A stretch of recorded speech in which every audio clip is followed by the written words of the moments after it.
அனைத்து தமிழுள்ளங்களுக்கும் அன்பான வணக்கம். இந்த வீடியோவில் நாம் முருகனை பற்றி பார்க்க உள்ளோம். சிவன் பார்வதி தம்பதிக்கு மகனானவர் முருகன். இவர் இந்திய துணைக்கண்டத்தில் பண்டைய காலம் தொண்டு வணங்கப்படும் ஒரு முக்கிய தெய்வமாக கருதப்படுகிறார். இவரை அதிகம் வழிபடுபவர்கள் தமிழர்களே. இதனால் இவர் தமிழ் கடவுள் என்றும் அழைக்கப்படுகிறார். மேலும் பழனிமலையில் வசிக்கும் ஆண்டவராக போற்றப்படுகிறார். முருகனுக்கு பல பெயர்கள் உள்ளன. ஆறுமுகன், குமரன், குகன், சரவணன், வேலன், சுவாமிநாதன், கந்தன், கார்த்திகேயன், சண்முகன், தண்டாயுதபாணி, சுப்பிரமணியன், மயில்வாகனன், சேயோன். முருகனுடைய மந்திரம் என்னவென்று பார்க்கலாம். ஓம் சரவண பவ. வெற்றிவேல் முருகனுக்கு அரோகரா. முருகனின் ஆயுதம் வேல். முருகனின் சகோதரன் விநாயகர். இவரின் வாகனம் மயில். முருகனுடைய விழாக்களை பற்றி பார்க்கலாம். தைப்பூசம், பங்குனி உத்திரம், சித்ரா பௌர்ணமி, அக்னி நட்சத்திரம், வைகாசி விசாகம், கந்த சஷ்டி, கார்த்திகை, விளக்கீடு.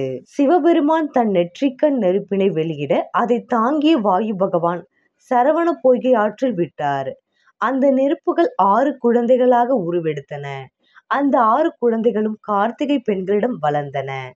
அன்னையான பார்வதி தேவியார் 6 குழந்தைகளையும் ஒரு சேர அன்புடன் அணைக்கும் பொழுது 6 முகனாக முருகன் தோன்றினார் என்று இந்து சமய நூல்கள் கூறுகின்றன.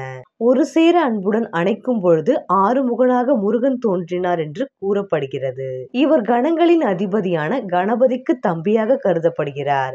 மற்றும் முருகனுக்கு தெய்வானை மற்றும் வள்ளி என 2 மனைவிகள் உள்ளன. முருகன் எப்போதும் இளமையுடன் இருக்கும் கடவுளாக மயில் சவாரி செய்யும் மற்றும் சில சமயங்களில் சேவல் கொடி கொண்டும் இருப்பார்.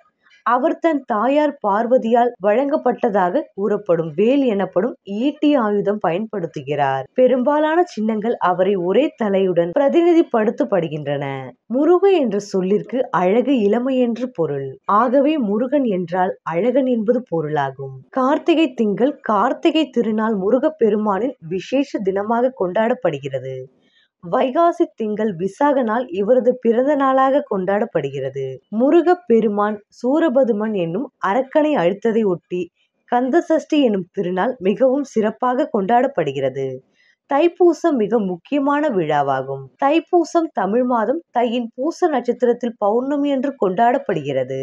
அசுரர்களுக்கு எதிராக முருகன் பெற்ற வெற்றியை நினைவு கூறும் வகையில் இந்த திருவிழாக்கள் கொண்டாடப்படுகின்றன.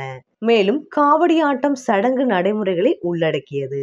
வழிபடுபவர்கள் பெரும்பாலும் பால் பானை எடுத்து செல்வதோடு தோல், நாக்கு அல்லது கன்னங்களில் வேல் சறுக்குகளால் குத்தி கொண்டு வழிபாடு செய்கிறார்கள்.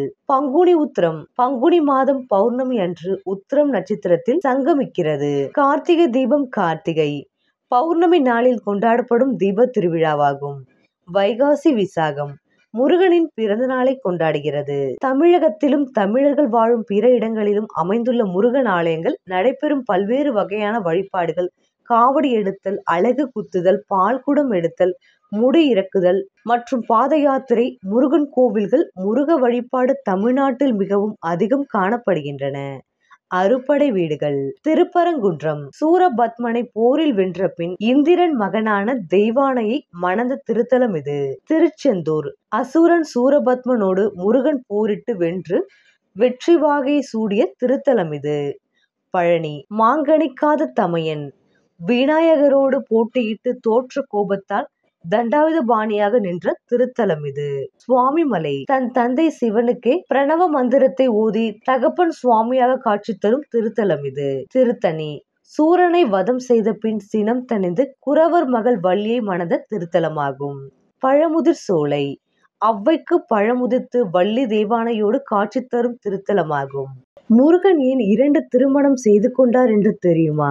தமிழ் கடவுள் முருகன் என்று பக்தர்களால் அன்போடு அழைக்கப்படும் முருகப்பெருமான் ஏன் 2 திருமணங்களை செய்து கொண்டார் என்பதை அறிவீர்களா? அந்த 2 பெண் தெய்வங்களுக்கும் உள்ள தொடர்புகள் என்ன? எவ்வாறு முருகன் திருமணம் செய்து கொண்டார்? அவர் அவ்வாறு திருமணம் செய்து கொண்டதன் நோக்கம் என்ன? உள்ளிட்ட அனைத்து வினாக்களுக்கும் விடையை உங்களுக்கு வழங்குவதில் நாங்கள் கடமைப்பட்டுள்ளோம். செந்தமிழ் வேந்தனின் தெய்வீக காதல்களை அறிந்து கொள்ளலாம் வாருங்கள். முருகப்பெருமான் பெரும்பாலும் தமிழர்களின் கடவுள் என்று அறியப்படுகிறார். தமிழர்களின் 5 நிலங்களின் வழிபாட்டில் குறிஞ்சி நில தலைவனாக சேயோன் என்னும் பெயரில் முருகன் இருந்துள்ளார். இவரின் வரலாற்றையும் இவரின் கருத்துக்களையும் திருமுருகாற்றுப்படை என்னும் நூல் விளக்குகிறது.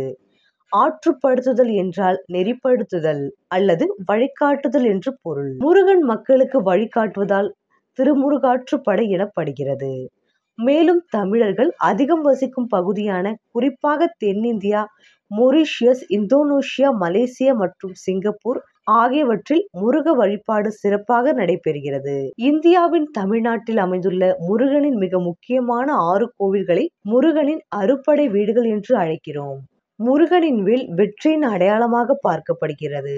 அதனாலேயே தமிழகத்தில் வெற்றிவேல் என்னும் பெயரை காண முடிகிறது. சூரபத்மனுக்கு எதிரான போரில் இந்த வேலை கொண்டு தாக்கியதால் சூரபத்மன் 2ஆக வெட்டப்பட்டார். வெட்டப்பட்ட ஒவ்வொரு பாதைக்கும் முருகன் வரங்களை வழங்கினார். ஒரு பாதி சேவலாகவும் இன்னொரு பாதி மயிலாகவும் மாறினார். இதில் சேவல் கொடியாகவும் மயில் வாகனமாகவும் முருகனுடனே இருக்குமாறு வரம் அளித்தார். இதில் முருகனின் கொடியானது சூரியனை குறிப்பதாக குறிப்பிடப்படுகிறது. இன்னொரு புராண கதையின்படி முருகனின் 2 மனைவிகள். புராண கதைகளின்படி முருகன் 2 பெண் தெய்வங்களை திருமணம் செய்து கொண்டார். முதலாவதாக வள்ளியை திருமணம் செய்து கொண்டார். வள்ளி பழங்குடியின தலைவரின் மகள். பழங்குடியின தலைவர் கிழங்கை பறிப்பதற்காக குழியை தோண்டும் போது குழந்தையாக வள்ளி அவருக்கு கிடைத்தார். இரண்டாவதாக இந்திரனின் மகளான தெய்வானையை தேவசேனா என்றும் அழைக்கப்படுகிறார். திருமணம் செய்து கொண்டார். முருகனின் 2 மனைவிகளான வள்ளி மற்றும் தெய்வானை ஆகியோர் இச்சா சக்தி மற்றும் கிரியா சக்தி ஆகியவற்றை குறிக்கின்றன. அதாவது விருப்பத்தின் சக்தியாகவும் செயல்களின் சக்தியாகவும் இருக்கின்றனர். வள்ளி மற்றும் தெய்வானை இருவரும் முந்தைய பிறவியில் பெருமானின் மகளாக பிறந்தார். சகோதரிகளாக இருவரும் பல தவங்களை புரிந்தனர். இறைவன் முருகனை திருமணம் செய்வதற்கு அவ்வாறே மனைவிகளாகவும் மாறினர். அடுத்த பிறவியில் அவருக்கு முன்னரே தோன்றி திருமணம் செய்யும் வரத்தை பெற்றனர். அவ்வாறு வள்ளி மலைகளின் தலைவனுக்கு பிறந்த மலைகளின் கடவுளை திருமணம் செய்து கொண்டார். வள்ளியின் தந்தையிடம் முனிவர் நாரதர் இந்த வள்ளி முருகனின் மனைவியாவதற்கு பிறந்தவள் என்ற செய்தியை தெரிவித்தார். முருகன் 2 வகையான நேர்மறையான பக்தர்களின் வழிபாடுகளை ஏற்றுக்கொண்டு அவர்களின் வேண்டுதல்களை நிறைவேற்றும் விதமாக இருவரையும் திருமணம் செய்து கொண்டு தன் மீதான பக்தியின் சக்திகளை இந்த உலகத்திற்கு தெரியப்படுத்தினார். ஒரு பாதையை தேர்ந்தெடுத்து பக்தியாய் இருந்த ஒருவரையும் வழக்கமான பக்தியோடு நேர்மையாகவும் உணர்ச்சிகரமான அன்போடு இருந்த ஒருவரையும் திருமணம் செய்து பக்தியின் பெருமையை உணர்த்தினார். தெய்வானையும் வள்ளியும் இந்த 2 வகையான பாதைகளை பின்பற்றி இறைவனை அடைந்தனர். வள்ளி தனது முந்தைய பிறப்பில் விஷ்ணுவின் மகளாக இருந்தார். அவர் முருகனை திருமணம் செய்து கொள்ள கடுமையான தவம் புரிந்தார். வள்ளி உயிர்களின் அறியாமையை உணர்த்தும் குறியீடாக இருந்தார். தனது குருவான நாரதரின் வழிகாட்டுதலின்படி அறியாமையை அழித்து ஆன்மாவின் உன்னத விடுதலையை குறிக்கும் விதமாக முருகனுடனான வள்ளியின் திருமணம் குறிப்பிடப்படுகிறது. வள்ளியானவர் முருகனின் மணமகளாக இருந்துள்ளார். எனவே வள்ளி தமிழக மக்களிடையே மிகவும் பிரபலமானவராக இருப்பதில் ஆச்சரியம் ஏதுமில்லை. மலைமகளாக வலம் வந்து முருகனிடம் மனதில் இடம் பிடித்த வரலாற்றை வள்ளியம்மை திருமண படலம் என்ற தலைப்பில் கச்சியப்பரின் 6வது நூலான கந்த புராணத்தில் 267வது பாடலில் குறிப்பிட்டுள்ளன. இப்பொழுது வள்ளியின் கதையை பற்றி கூறுகிறேன், கேளுங்கள். வள்ளியை காடுகளில் பார்த்த முருகன் அவருடைய அழகில் சொக்கிப் போய் ஒரு கம்பீரமான வேட்டைக்காரனாக தோற்றமெடுத்து வள்ளி முன்பு தோன்றினார். மலைகளின் தலைவர் வரும் நேரம் என்பதால் முருகனை மறைந்து இருக்குமாறு கடிந்து கொண்டார். அவ்வாறு தலைவர் சென்ற பின்பு மீண்டும் அதே உறவில் தோன்றிய முருகன் தனது காதலை வள்ளியிடம் தெரிவித்தார். ஆனால் வள்ளி அதனை ஏற்க மறுத்துவிட்டார். எனவே பின்னர் வயதான தோற்றத்திற்கு மாறி வள்ளியிடம் தனக்கு பசிப்பதாக உணவு கேட்டார். வள்ளியும் திணையையும் தேனையும் கலந்து உணவாக கொடுத்தார். அவர் உண்ட பின்பு தண்ணீரையும் கொடுத்தார். இதனை முருகன் கேலியாக இணையருக்கு தாகம் தீர்ப்பதை போன்று இருக்கிறது என்று கூறினார். ஆனால் வள்ளி அவருடைய கேலியை கேட்டு கோபமடைந்தார். இதனால் முருகன் தன் அண்ணன் விநாயகரின் உதவியை நாடினார். விநாயகரும் யானையாக மாறி வள்ளியை அச்சமூட்டினார். யானைக்கு பயந்து கிழவர் இருக்கும் இடத்தை நோக்கி ஓடினார். அந்த கிழவரிடம் தன்னை காப்பாற்றும்படி கேட்டார். ஆனால் அவர் தன்னை திருமணம் செய்து கொள்ள ஒப்புக்கொண்டால் தான் காப்பாற்றுவேன் என்றார். பயத்தின் நடுக்கத்தில் இருந்த வள்ளி வேறு வழியில்லாமல் திருமணத்திற்கு ஒப்புக்கொண்டார். பிறகு முருகன் தன்னுடைய உண்மையான உருவத்தை வெளிப்படுத்தினார். அதற்கு பிறகுதான் நான் இறைவனின் காதலி என்பதை உணர்ந்தார் வள்ளி. பிறகு எல்லோருடைய ஒப்புதலுடனும் இருவரின் திருமணம் நடைபெற்றது. இப்பொழுது தெய்வானையின் கதைகளை கேட்கலாம் வாருங்கள். முருகன் அசுரர்களை வென்ற பிறகு இந்திரன் தனது மகளான தெய்வானையை முருகனுக்கு திருமணம் செய்து வைத்தார். தெய்வானை முந்தைய பிறவியில் விஷ்ணுவின் மகளான தெய்வானை முருகனை திருமணம் செய்து கொள்ள கடுந்தவம் புரிந்திருந்தார். தெய்வானையுடனான திருமணத்தை மரபுவழி திருமணம் என்கின்றனர். வைதீக திருமண வகை என்று விவரிக்கப்படுகிறது. இவ்வாறு முருகன் தனது இரு மனைவிகளுடன் இணைந்து மனித வாழ்க்கையின் மிக உயர்ந்த தத்துவத்தை கற்பிக்கிறார். முருகன் சூரன் என்னும் அரக்கனை அழித்தார். இந்நிகழ்வு சூரசம்ஹாரம் என்று அழைக்கப்படுகிறது. இந்த வெற்றிக்காக இந்திரன் தன்னுடைய மகள் தெய்வானையை முருகனுக்கு திருமணம் செய்து வைத்தார். இத்திருக்கல்யாணம் திருப்பரங்குன்றத்தில் நடந்ததாக அத்திருத்தலத்தின் வரலாறு கூறுகிறது. திருச்செந்தூரில் கந்த சஷ்டிக்கு மறுநாள் முருகன் தெய்வானை திருக்கல்யாணம் நடந்திருக்கிறது.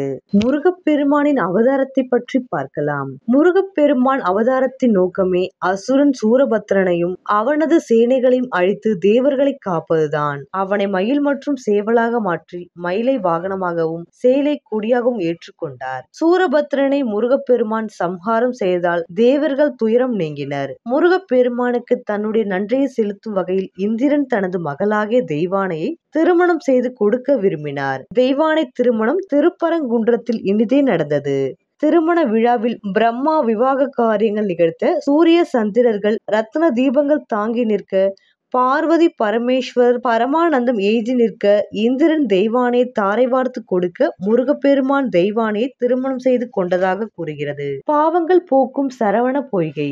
திருப்பரங்குன்றம் மயிலடி வாரத்தில் கிழக்கு பக்கம் சரவண பொய்கை அமைந்துள்ளது. இந்த தீர்த்தம் முருகனின் கைவேலினால் உண்டானது என்றும், இந்த தீர்த்தத்தை கண்டாலும் அதில் நீராடினாலும் பாவங்கள் நீங்கிவிடும், வேண்டுதல் சட்டென்று நிறைவேறும் என்று சொல்கிறார்கள். இக்கோவில் கருவறை மற்ற கோவில்களை போன்று அல்லாமல் பெரிய அளவில் 5 தெய்வ திரு உருவங்கள் இருப்பிடமாக காணப்படுகிறது. மூலவரான முருகப்பெருமானுக்கு தனியான கருவறை உள்ளது.